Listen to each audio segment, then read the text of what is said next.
Hi guys! Today I'm going to read for you a book, Koala, written by Meme Fox and illustrated by Pamela Lofts. There was once a baby koala so soft and round that all who saw her loved her. Her name was Koala. The emu loved her, the platypus loved her, and even tough little koala Claus next door loved her. But it was her mother who loved her most of all. 100 times a day she would laugh and shake her head and say, "Koala, I do love you." Whenever she stretched in the early morning sun or climbed a gum tree or bravely went down the path all by herself, her mother would smile and say, "Koala, I do love you." The years passed and other koalas were born, brothers and sisters for Koala.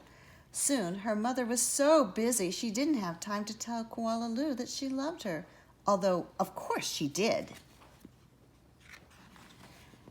Every night, as she curled up under the stars, Koala thought about the times when her mother had looked at her and said, "Koala, I do love you," and she longed for her to say it again.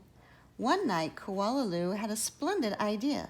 Preparations had begun for the Bush Olympics. She would enter the Olympics. She would compete in the gum tree climbing event, and she would win, and her mother would fling her arms around her neck and say again, "Koala, I do love you."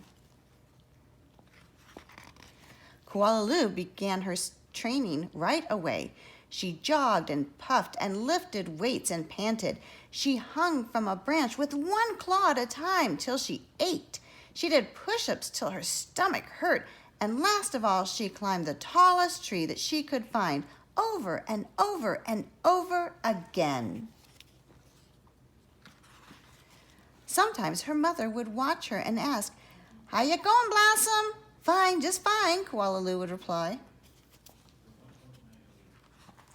At last, the day of the Bush Olympics arrived. Koala Claus had also entered the gum tree climbing event, and everyone knew how fast she was. But Koala wasn't scared. She saw her mother in the crowd and imagined her saying again, "Koala, I do love you," her heart filled with hope. It was Koala Claus who went first. Her climb was a record-breaking 22 meters in 70 seconds flat. The spectators whistled and cheered and wildly waved their party hats. "Can I do better than that?" wondered Koala. "I must." As she stepped toward the tree, a hush fell over the crowd. "On your mark," said the kookaburra. "Get set, go!"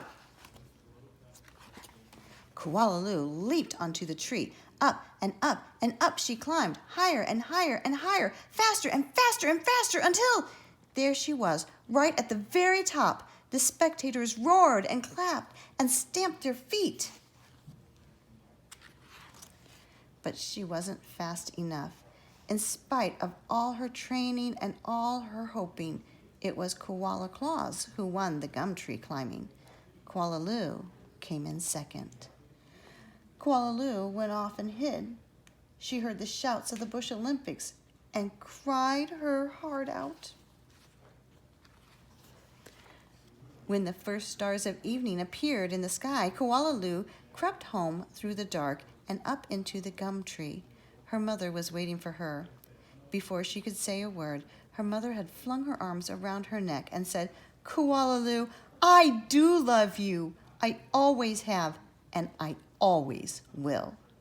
And she hugged her for a very long time. I hope you enjoyed this book. Let me know what your favorite part was.